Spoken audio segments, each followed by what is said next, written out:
I've low-key known my son is gay for decades, but we've never formally talked about it, and now I'm desperate to tell him I love him no matter what, but I'm terrified that I waited too long. I should start by saying that I'm not usually the type to ask the internet for advice, especially on something so personal. But the unfortunate thing I've come to realize is that I can't talk about this with anyone I know. I'm in my late 60s and my son is in his late 40s. His mother and I divorced when he was young, and for all intents and purposes, I essentially raised him as a single father from a certain point onward. I did my best to raise him well and to be sure he had everything he needed, but I worked a lot of hours and was very career focused. I realize now I was somewhat absent. I'm also fairly emotionally reserved in general, at least when it comes to physically speaking. I'm better at writing. When he was in high school and in college he had several girlfriends, and one girl I thought he was very serious about for the majority of his time during his undergraduate education. They broke up. After that he never brought home any more girls or talked about any, and he moved away to attend medical school, and we stopped talking as much as we had previously. I remember very distinctly one time while he was visiting on a break from school I was worried about him and I had asked if he was on drugs. He just looked physically ill and in a poor state. He assured me it was stress from school and he would be fine. But I remember this clearly because this visit home was when I first started to think he could be gay. Now the thing is, my son has never told me that he is gay even to this day, but it has become an unspoken acknowledgement between us. He has a roommate, that's how we mutually refer to him, and he's had the same friend for a long time. Sometimes I will ask about him, but the answers are always short, basically that he's doing well. I think I know maybe 5 things about his friend after some almost 20 years, maybe longer.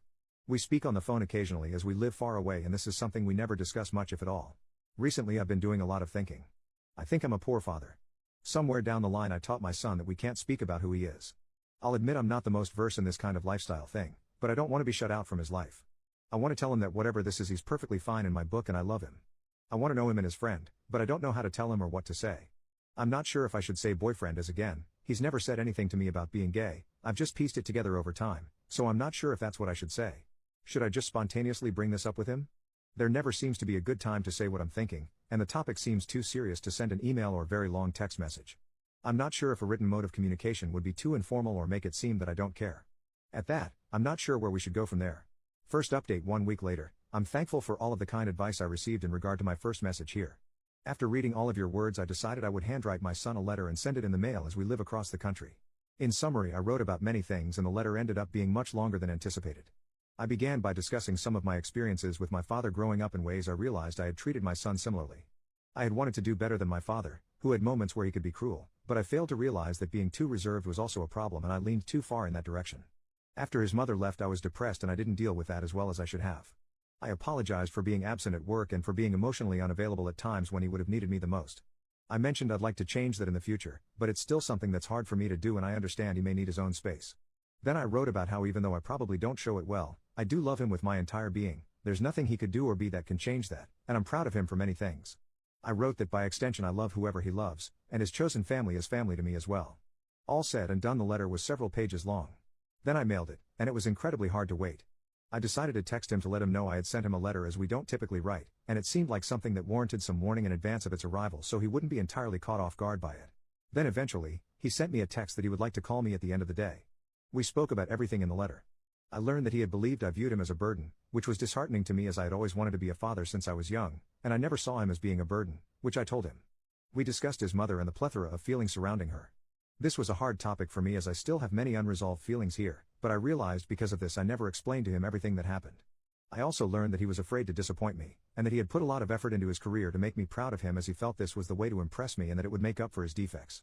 I brought up that focusing on work over family and interpersonal relationships was one of my bigger regrets, and he admitted that being so career-driven was straining his personal life.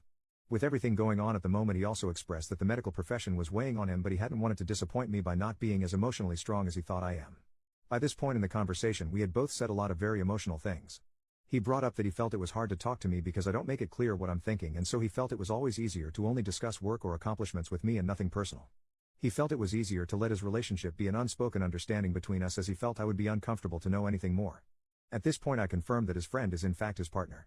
He said he felt a lot of shame about it.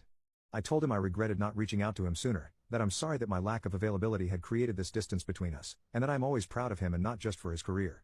We ended the conversation by discussing seeing each other in person, as it has been almost 10 years since we've actually seen each other. I expressed that I would like to fly out to visit him and his partner if he would feel comfortable. I now have a plane ticket for early next month, a date which is quickly approaching.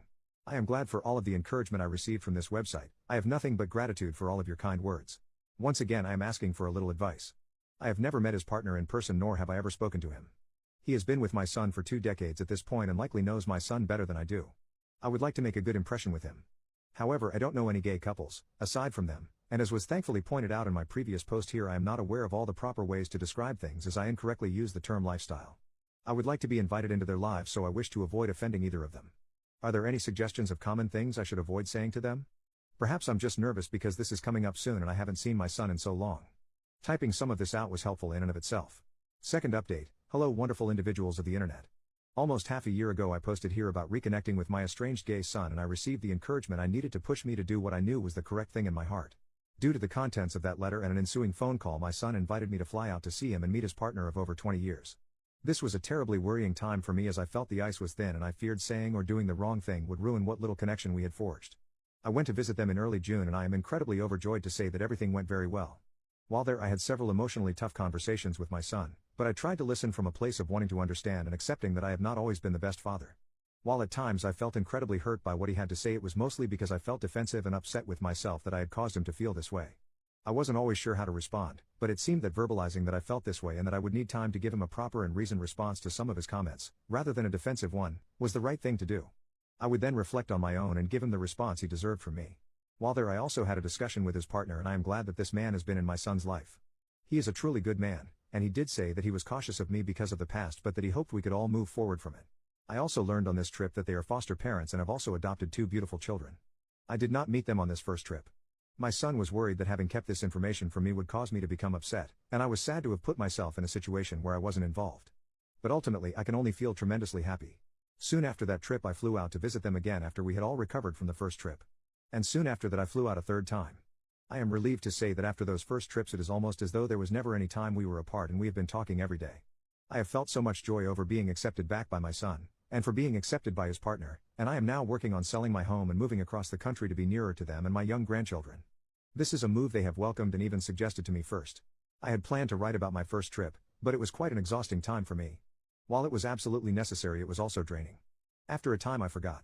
But I have realized that had I never posted anything here, had I just kept up the way things were, I would never have had my son or his partner in my life as I do now, and I would never have known the children they have welcomed into their home.